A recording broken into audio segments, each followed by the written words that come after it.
Ave María Purísima, sin pecado concebida, María Santísima. Mis hermanos y mis hermanas, Dios les bendiga, la Virgen María les guarde siempre. Bienvenidos a mi programa La Buena Nueva con su servidor el Padre Bernardo Moncada para hoy viernes 17 de julio. Yo los invito a que en este momento escuchemos La Buena Nueva.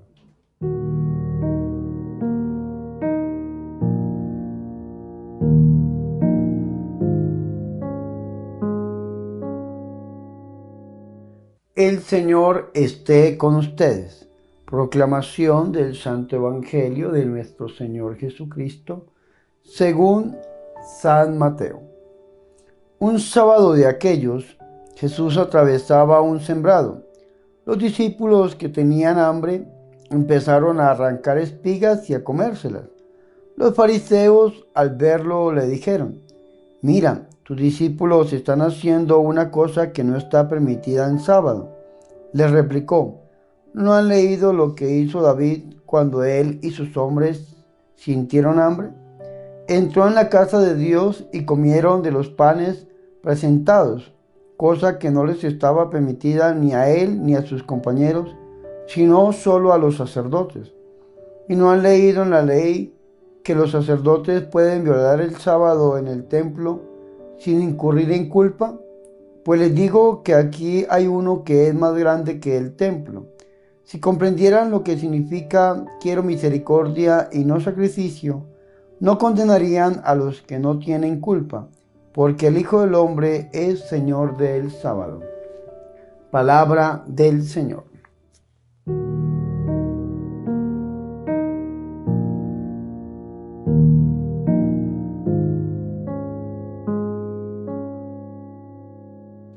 Mis hermanos y mis hermanas, qué alegría es para nosotros escuchar la palabra de Dios, el Santo Evangelio, la Buena Nueva, para hoy viernes 17 de julio. Mis hermanos, hemos escuchado una parte del Evangelio de San Mateo, tomada del capítulo número 12, versículo del 1 al 8, que nos habla a nosotros acerca de las espigas arrancadas en sábado. Pero antes de entrar en acotación a esta perícopa, vamos, mis hermanos y mis hermanas, a hacer un acercamiento histórico para entender por qué se presenta este problema al interior de los fariseos. Resulta, mis hermanos y mis hermanas, que el libro de Génesis, en el capítulo 1 y 2, nos dice a nosotros que el Señor creó el mundo en 6 días y al séptimo día el Señor descansó. Entonces, si Dios descansó, el pueblo también debe descansar. Ese descanso le llamaban el Shabbat. Después, mis hermanos, encontramos nosotros en el libro del Éxodo, en el capítulo 19 y 20, y en el libro de Números, capítulo 5 en adelante, que en las leyes que Dios le da a Moisés está también la de el descanso del sábado. De hecho, dice Éxodo 28. Recuerda el día sábado para santificarlo. 6 días trabajarás y harás todos tus trabajos, pero el día séptimo es día de descanso en honor de Yahvé tu Dios. No harás ningún trabajo, ni tú, ni tu hijo, ni tu hija, ni tu siervo, ni tu sierva, ni tu ganado, ni el forastero que habita en tu ciudad, pues en 6 días hizo Yahvé el cielo y la tierra, el mar y todo cuanto contiene, y el séptimo descansó.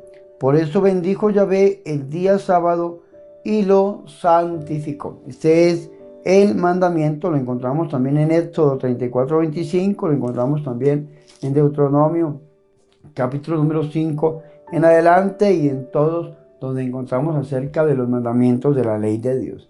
¿Y por qué el pueblo le ponía tanto énfasis a este día de descanso? Por lo que nos dice a nosotros este libro del Éxodo, que es que si Dios crea el mundo en 6 días y en el séptimo día Dios descansa, pues el pueblo también tiene que descansar. Y realmente esto tiene un auge, le dan un sentido aún más intenso en el exilio de la Babilonia. Recordemos nosotros que en el año 587 hasta el año 538, el pueblo de Israel, estoy hablando antes de Cristo, fue exiliado por Nabucodonosor a la Babilonia. Unos 120 años antes, el reino del norte había sido exiliado a Nínive por los asirios. 120 años después aproximadamente, el reino del sur fue exiliado a Babilonia por parte de Nabucodonosor. Y estando allí el pueblo esclavo en la Babilonia, se enfrentaron contra muchas cosas. Entre otras cosas, los babilónicos le daban culto a un dios llamado Marduk, y los judíos creían en el único Dios verdadero, que es nuestro Dios Yahvé. Entonces entraban en esa contraposición.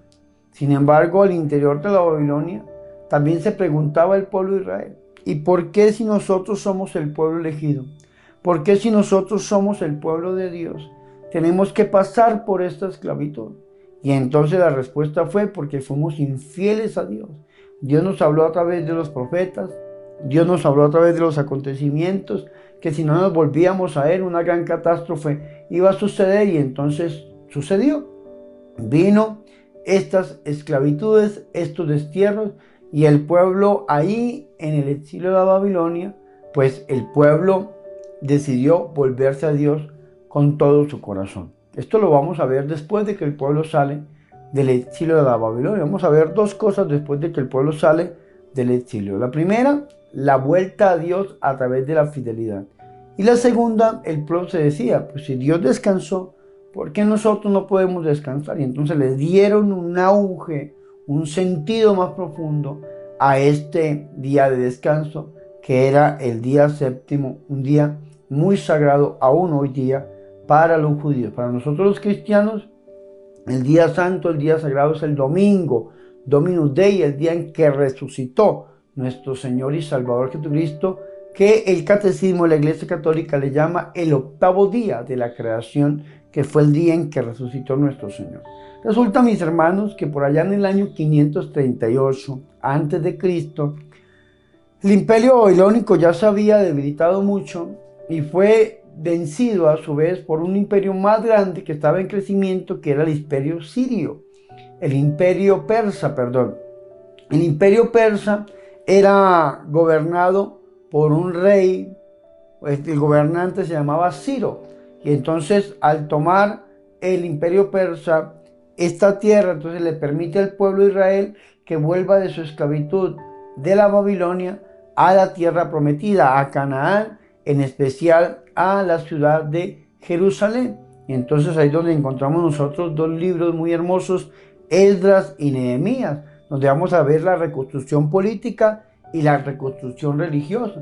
En la reconstrucción política vemos nosotros cómo reconstruyen la ciudad, las murallas que habían sido derrumbadas, el templo que había sido destruido, y entonces se construye este segundo templo, se construye en la época de Ciro, el rey de Persa, gracias a Esdras y a Nehemías. Los invito a que lean ustedes estos dos libros y caigan en la cuenta de esto que estamos hablando.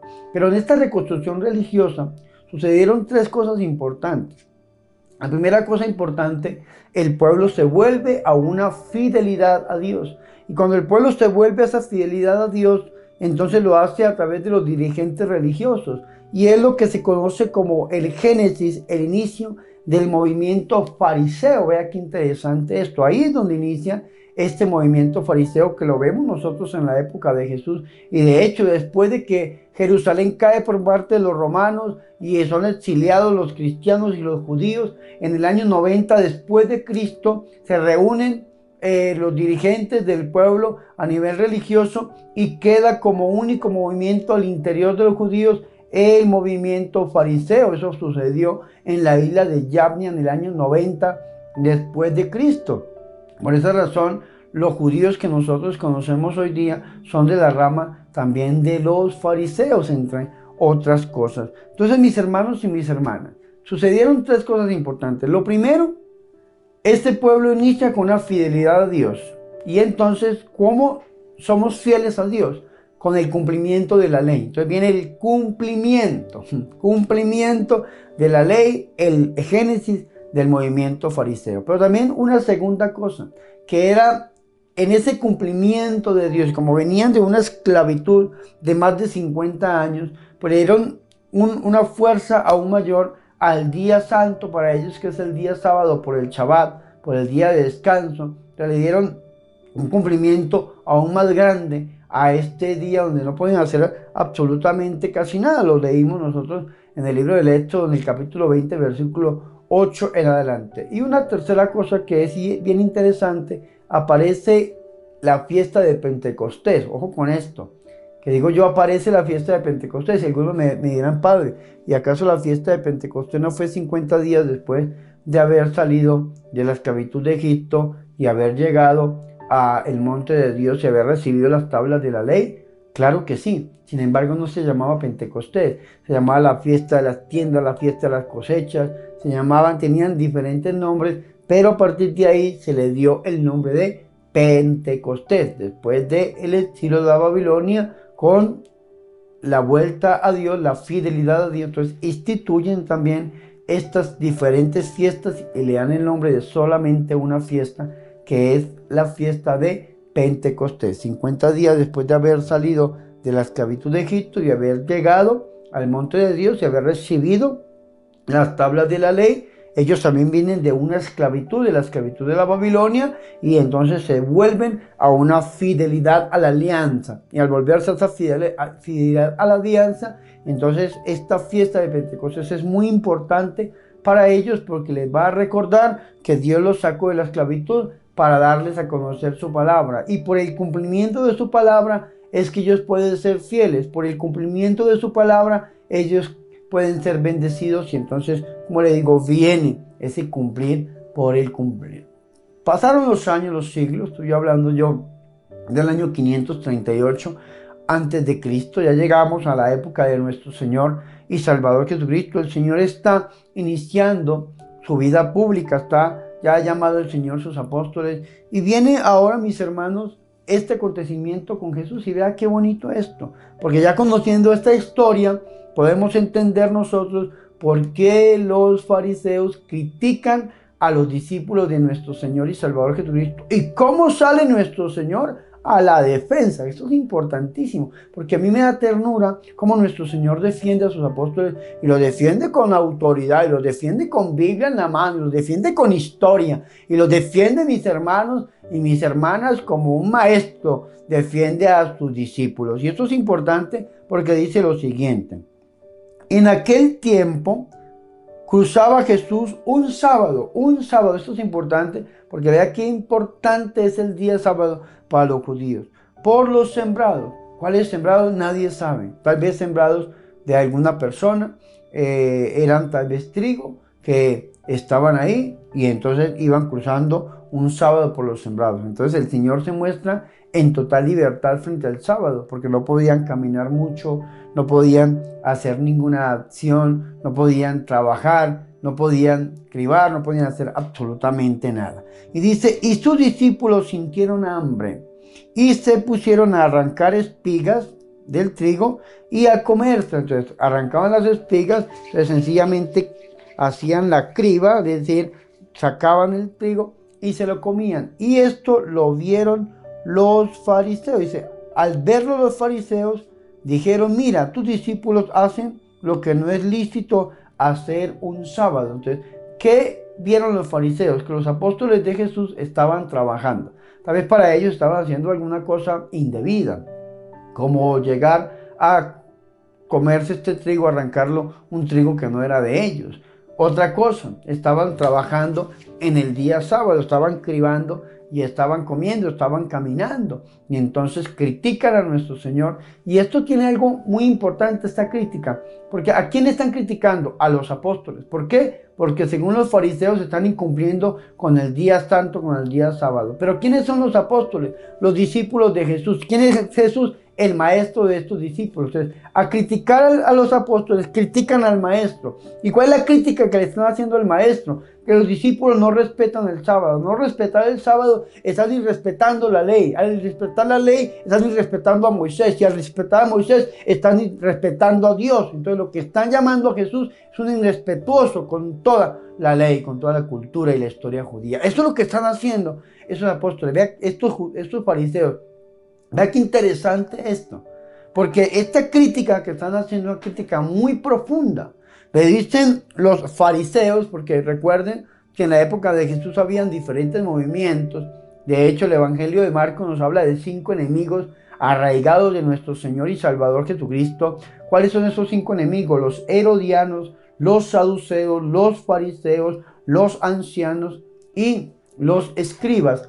Son los enemigos de nuestro Señor y Salvador Jesucristo en el Evangelio. Aquí encontramos unos enemigos que siempre estaban ahí cerca de nuestro Señor, ahí criticando a los apóstoles, ahí persiguiéndolos. Lógicamente que eso también tiene un contexto histórico bastante grande, porque como se los he enseñado, el Evangelio de San Mateo fue escrito en el año 80 después de Cristo, y en el año 80 después de Cristo, los fariseos perseguían a los discípulos del Señor para acabarlos, para azotarlos, para hacerlos callar, para que se fueran ellos en contra de su pensamiento, su creencia cristiana. Y entonces el grupo de los fariseos eran aquellos que se contraponían a los primeros cristianos. Por eso es que aparecen también en los escritos los fariseos como los primeros enemigos de nuestro Señor. Después del año 90 los fariseos son los únicos que van a quedar.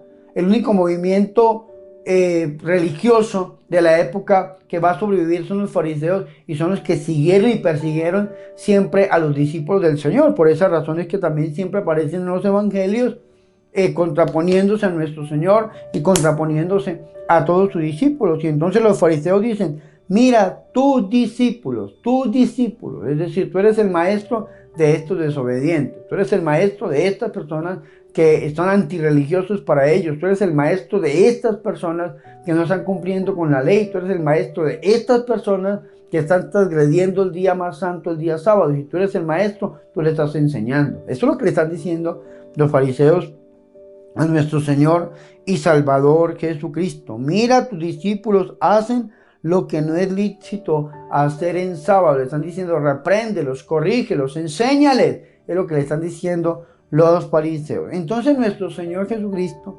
sale a la defensa de sus discípulos. Y sale a la defensa de sus discípulos el Señor sacando 3 ejemplos de la Sagrada Escritura. Nuestro Señor Jesucristo va a sacar 3 ejemplos de la Biblia, del Antiguo Testamento. Y estos 3 ejemplos los va a sacar: 1 de un libro histórico, 2 de un libro legislativo y 3 de un libro profético, es decir, de la Biblia completa. Lo que se llamaba en el Antiguo Testamento la famosa Tanakh. La Tanakh, la Torah, los Nevi'im y los Ketuvim. La ley, los profetas y los demás escritos. Recordemos el pasaje de los discípulos de Maús, y recorriendo todas las escrituras les enseñó lo que se decía de él. Dice el capítulo 24, versículo 3 en adelante del Evangelio de San Lucas. Aquí el Señor toma todas las escrituras, toma 3 ejemplos interesantísimos. ¿Y cuál es el primer ejemplo que da nuestro Señor y Salvador Jesucristo? El primer ejemplo que da nuestro Señor es el ejemplo del rey David, porque está hablando con fariseos.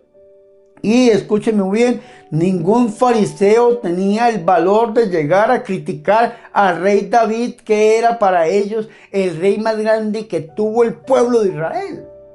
El rey que unificó estas 12 tribus como un solo pueblo, que les dio una ciudad, Jerusalén, que les dio un lugar para adorar a Dios, el templo, y que les dio y fortaleció una lengua que era en la lengua del pueblo de Dios, el hebreo. ¿Quién se iba a atrever a criticar a David? Mucho menos un fariseo. No tenía el valor de llegar a hacerlo. Sin embargo, el Señor les cita 1 Samuel capítulo 21, versículo del 2 al 7. Y dice el Señor: pero él les dijo: ¿no han leído lo que hizo David cuando sintió hambre él y los que lo acompañaban? ¿Cómo entró en la casa de Dios y comieron los panes de la presencia que no le era lícito comer a él ni a sus compañeros, sino solo a los sacerdotes. Le pone el ejemplo a nuestro Señor y Salvador Jesucristo. Se lo repito, 1 Samuel capítulo 21, versículo del 2 al 7. El ejemplo del rey David. Este es un ejemplo de un libro histórico. El rey más grande para estos fariseos, para el pueblo de Israel, nadie se atrevía a criticarlo. Y el Señor lo pone como ejemplo. ¿No han leído acaso este libro histórico? ¿No conocen ustedes fariseos? ¿Quiénes eran los fariseos? Los que leían, practicaban la escritura. La leían, la conocían para llevarla a una práctica, ya se los dije, desde cuando inició este movimiento fariseo, porque según esto, el cumplimiento traía la fidelidad. Cuando yo soy fiel a Dios, cuando cumplo todos los mandamientos. Recordemos que para el Antiguo Testamento hay 613 leyes, 613 mandamientos, mis hermanos y mis hermanas, y esto es importante. El Señor está hablando con fariseos, les está sacando un ejemplo, el ejemplo del rey David, que hace parte de un libro histórico, 1 Samuel capítulo 21, y ningún fariseo tenía el valor de llegar a criticar al rey David. Y entonces, ¿qué hicieron los fariseos? Se quedaron calladitos. En su segunda defensa, o en la defensa que el Señor hace de sus discípulos, cuando saca estos ejemplos tomados de la Biblia, el Señor les va a citar un libro legislativo. Ya les citó un libro histórico, ahora les va a citar un libro legislativo, la ley. Es decir, Deuteronomio capítulo 12, versículo del 1 al 15 en adelante, ¿cierto? Entonces, ¿quiénes eran los que más trabajaban en el día sábado? Y dice el Señor, tampoco han leído en la ley que en día de sábado los sacerdotes en el templo quebrantan el sábado sin incurrir en culpa. Pues yo les digo que aquí hay algo mayor que el templo. Entonces vea que el Señor Jesucristo les está sacando un segundo ejemplo, un ejemplo legislativo, es decir, de la ley. El libro del Deuteronomio, la segunda ley que encontramos en el Antiguo Testamento. Y entonces el Señor les está hablando de esto. ¿Quiénes son los que más trabajan si no son los mismos levitas? A ver, critiquen ustedes mismos, fariseos, a sus sacerdotes por quebrantar la ley en el mismo día sábado, dentro del lugar más sagrado que tienen ustedes, que es el templo. Pues aquí hay alguien más grande que el templo. Y esto yo creo que trajo una rabia a los enemigos de Jesús, porque lo vamos a ver mañana, que ya intentaron ir a matarlo, quitarlo del camino, porque eso es lo que hacen los enemigos, tratar de quitarlo a uno del camino como sea. Sin embargo, vea qué bonita esta defensa que el Señor está haciendo de sus apóstoles, y lo está haciendo con fariseos, lo está haciendo con Biblia en la mano, y les está enseñando nuestro Señor y Salvador Jesucristo. Estos ejemplos sacados de la Sagrada Escritura. Si no leen ustedes los libros históricos, si no conocen ustedes los libros legislativos, entonces ¿en qué están? Fariseos, les está diciendo nuestro Señor y Salvador Jesucristo. Y viene un tercer ejemplo sacado de la Biblia. En este caso el Señor va a citar a un profeta. Qué bonito esto, el profeta Oseas. Dice el Señor, si hubieran comprendido lo que significa misericordia, quiero que no sacrificio, no condenarían a los que no tienen culpa, porque el Hijo del Hombre es Señor del sábado. Y una segunda cosa, mis hermanos, que estos fariseos tal vez recibieron como un golpe en el pecho cuando el Señor dice que Él es mayor que el templo y que Él es Señor del sábado. Y les está enseñando nuestro Señor con la Biblia en la mano. Pero este tercer ejemplo, que es el ejemplo profético, nuestro Señor y Salvador Jesucristo dice algo bonito. Si hubieran comprendido, es decir, leen la Biblia sin comprenderla. ¿Cuántas personas en este mundo contemporáneo leen la Biblia sin comprenderla? Hay gente que dice, es que yo me he leído la Biblia yo no sé cuántas veces en mi vida y me la sé de principio a fin y me sé los textos, versículos. Claro que sí, pero no la comprenden. Recordemos que en San Lucas 24 el Señor le hable las inteligencias a los discípulos para que comprendieran las escrituras. Y es importante esto. Dice el Señor, si hubieran comprendido lo que significa Misericordia quiero, no sacrificio. Vea qué interesante esto. Misericordia quiero, no sacrificio. ¿Qué es misericordia? El Papa Francisco ha explicado muy bien esta palabra cuando dijo que es tener el corazón abierto ante la miseria del otro. Es tener mi corazón abierto ante la miseria del otro. Miserere cordis, cordis, corazón, miserere, misericordia. Tener el corazón abierto ante la miseria, miserere, miseria cordis. Tener el corazón abierto ante la miseria del otro. Esto es importantísimo. Misericordia quiero, no sacrificio. Ficio, hacer, sacri, consagrada. Es decir, hacer una cosa sagrada para Dios. ¿Y cuántos de nosotros nos dedicamos al sacrificio y andamos haciendo sacrificios y vivimos en medio del sacrificio, pero sin misericordia? Y el sacrificio sin misericordia no es agradable para Dios. Tenemos que tener misericordia. ¿Cuántos de nosotros somos antimisericordiosos con los demás?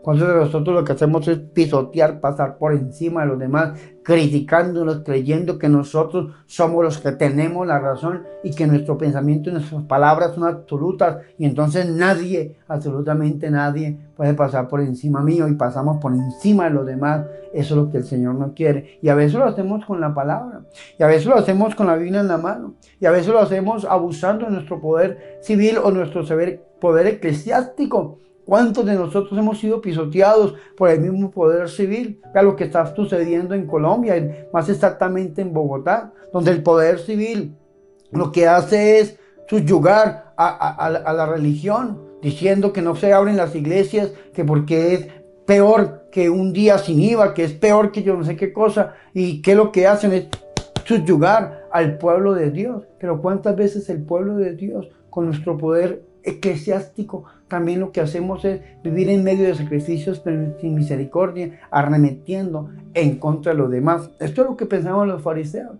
Los fariseos creían que estaban dando un culto a Dios, que estaban siendo agradables para Dios al decir estas cosas, porque según ellos estaban haciendo cumplir la ley del Señor. Sin embargo, el Señor le dice: ¿no han leído en el profeta Oseas? Si hubieran comprendido lo que significa misericordia quiero, no sacrificio. Es decir, ¿acaso lo han leído? ¿Acaso lo conocen? ¿Acaso lo han escuchado? ¿Acaso no son fariseos que según eso son los conocedores de la Sagrada Escritura? Sin embargo, no la comprenden, y como no la comprenden, están condenando, porque si la hubieran comprendido, no condenarían a los que no tienen culpa. ¿Cuántos de nosotros andamos condenando a los demás? ¿Cuántos de nosotros andamos a diestra y a siniestra condenando a nuestros hermanos? ¿Cuántos de nosotros, mis hermanos, queremos ayunar la carne, pero con nuestra lengua devoramos la carne de nuestro hermano? Dice San Juan Crisóstomo: si entendiéramos qué significa misericordia quiero, no sacrificio. Y hay mucha gente que se muestra misericordioso, pero frente a los demás son peores que un Hitler. Son peores, mis hermanos, o muchas veces somos, si podemos meternos en ese listado. Que andamos con el Ave María en la boca, andamos, mis hermanos, con el sacrificio diario, sin embargo no somos misericordiosos con aquel que lo necesita. Si entendiéramos lo que significa misericordia quiero y no sacrificios, no condenarían a los que no tienen culpa. Cuando nosotros entramos a condenar a los demás, no hemos entendido verdaderamente lo que significa esta palabra. Pero cuando nosotros entramos en ese amor absoluto, a amar a los demás, a entenderlos, a comprenderlos, a guiarlos y ayudarlos, entramos en esta sincronía de la misericordia divina. Nuestro Señor Jesucristo nos está mandando a que seamos personas misericordiosas con los demás. Bonito el sacrificio, hay que hacerlo, pero ese sacrificio tiene que ir acompañado con la misericordia. Tener el corazón abierto ante la miseria del otro. Y el Señor va a decir una máxima que va a pegar durísimo, como se lo digo, en el corazón de estos fariseos, porque el Señor va a decir que el Hijo del Hombre, es decir, es el Señor del sábado. Y vea la explicación que nos da a nosotros la Biblia de Jerusalén. Jesús afirma que las leyes, aún las consideradas de institución divina, como la del sábado, deben subordinarse a la necesidad o a la caridad. Afirma también que tiene poder para interpretar con autoridad en cuanto hijo la ley de Moisés. Dice, la intención de Dios al dar la ley la está develando nuestro Señor y Salvador Jesucristo. Pidámosle hoy al Señor que nosotros también entendamos esta palabra, que no seamos como los fariseos, que nos creamos los sabios y que nos la sabemos toda de principio a fin. Sin embargo, vea cuánto le tiene que enseñar el Señor. Y vemos al Señor que sale en la defensa de sus apóstoles, citándoles la Biblia completa. Poniendo 3 ejemplos sacados de la Biblia: David, los sacerdotes y los profetas, es decir, libros históricos, libros legislativos y libros proféticos. Que el Señor hoy también nos habla las Escrituras, que podamos entenderla, que nos habla las inteligencias para poder comprenderla y que nos abra nuestro corazón para poder llegar a amar al que lo necesita. Que la Virgen María, Madre de Dios y Madre nuestra, ruegue e interceda por nosotros, ahora y en la hora de nuestra muerte. Gloria al Padre, al Hijo y al Espíritu Santo, como era en el principio, ahora y siempre, por los siglos de los siglos. Amén.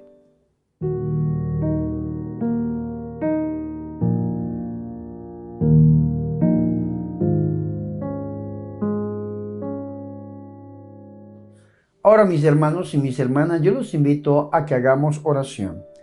Te damos gracias, Padre, porque tu Hijo Jesucristo nos liberó de la esclavitud de la ley para vivir en la libertad de los hijos que se dejan guiar por tu Espíritu. Concédenos seguir su ejemplo por la obediencia de la fe.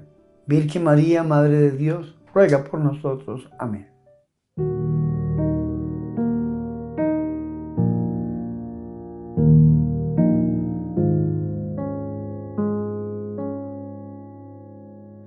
Mis hermanos y mis hermanas, hemos llegado al final de nuestro programa La Buena Nueva con su servidor el Padre Bernardo Moncada para hoy viernes 17 de julio. Mis hermanos, yo les agradezco por su compañía día a día a través de nuestro canal de YouTube. Les recuerdo, mis hermanos, que si Dios lo permite, el próximo 20 de julio en Colombia celebramos el Día de la Independencia y en muchas partes del mundo celebran el Día del Divino Niño. Nosotros, mis hermanos y mis hermanas, vamos a iniciar con las pruebas de nuestro canal 24 horas al día, 7 días a la semana. Y les pido mucha oración para que este proyecto se lleve a cabo. Mis hermanos, si Dios lo permite, este proyecto va a ser de gran bendición para llevar la palabra al mundo entero. Lógicamente que el horario va a cambiar. Si Dios lo permite, a las 6 de la mañana, a las 12 del día, a las 6 de la tarde y a las 12 de la noche, vamos a rezar el Santo Rosario. Si Dios lo permite, vamos a tener en la mañana la oración de las laudes, en la tarde la oración de las vísperas y en la noche la oración de las completas.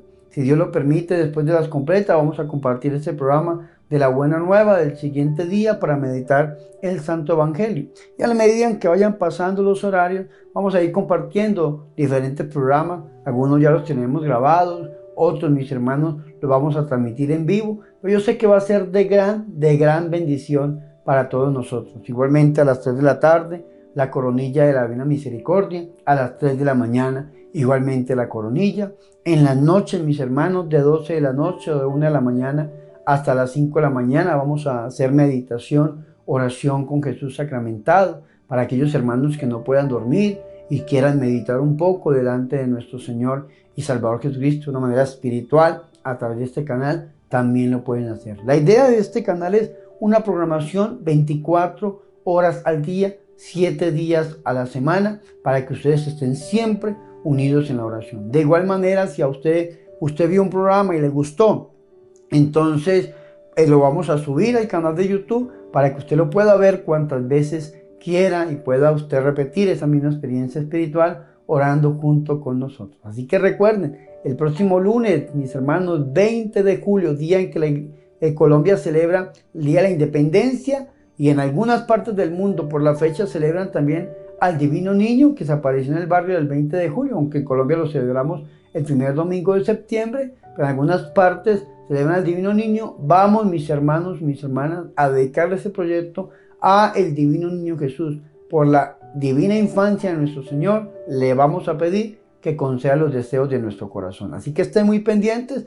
A partir del lunes los horarios van a cambiar. Se lo repito, 6 de la mañana, 12 del día, 6 de la tarde, 12 de la noche los rosarios, 3 de la tarde, 3 de la mañana las coronillas, en la mañana las laudes, en la tarde las vísperas, en la noche las completas. Después de las completas, este programa de la Buena Nueva del siguiente día para meditarlo del Evangelio durante la noche, y así sucesivamente vamos a ir pues transmitiendo nuestros programas, la Buena Nueva, vamos a transmitir predicando por el mundo, la evangelización a través de la predicación del Padre Bernardo Moncada, vamos a transmitir vidas que dan fruto y vamos, mis hermanos, a ir compartiendo momento tras momento con todos y cada uno de ustedes. Le pido mucha oración por este proyecto. Ya estamos en un 99.9%, nos falta todavía dar un paso más. Por esa razón les recuerdo las 3 cosas que les he venido recordando. Primero, visiten mi página oficial www.padrebernardomoncada.com. Ahí pueden comprar los artículos religiosos de la librería Ángel. Si ustedes dicen, Padre Bernardo, no se compra por internet, entonces les dejo este número telefónico para que hagan el pedido de los objetos religiosos o artículos de piedad que ustedes necesiten. También pueden pedir la Biblia carismática, pueden pedir los libros de oraciones, pueden pedir todos los objetos que ustedes necesiten y se los hacemos llegar hasta el país donde ustedes vivan. Segundo, mis hermanos, es importante que para que este proyecto evolucione, estén suscritos a mi canal de YouTube. Suscríbanse, por favor, no me abandonen con su suscripción.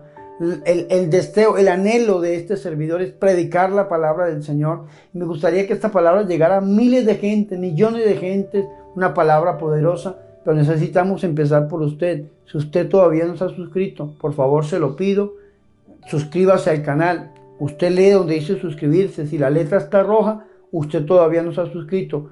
Suscríbase, por favor, y apoye esta misión. Y tercero, recuerde la campaña $1 para la evangelización. Todavía nos falta dar un pasito más. Ayúdenme, por favor. En el nombre de Jesús se los pido. Dónenme $1 una vez en su vida para la evangelización. Y después de que iniciemos con nuestro proyecto, haciendo algunos cálculos matemáticos, algunas cuentas, cada minuto al aire vale $1. La pregunta es, ¿cuántos minutos quiere usted apadrinar? ¿Cuántos minutos quiere usted patrocinar? Por favor, únanse a esta campaña de evangelización y ayuden a patrocinar al menos un minuto al aire de la evangelización. Y si algún hermano tiene alguna empresa o tiene algún negocio y lo quiera patrocinar por nuestro canal, también lo puede hacer. Comuníquese con nosotros al correo o a los números que aparecen en pantalla. Mis hermanos, Dios me les bendiga. Me despido de todos y cada uno de ustedes impartiendo la santa bendición. El Señor esté con ustedes y la bendición de Dios Todopoderoso, Padre, Hijo y Espíritu Santo, descienda sobre ustedes y permanezca para siempre. Amén. Dios les bendiga, la Virgen les guarde. Por favor, recen por mí y recuerden que yo soy el Padre Bernardo Moncada, su amigo, su sacerdote. Yo soy su servidor.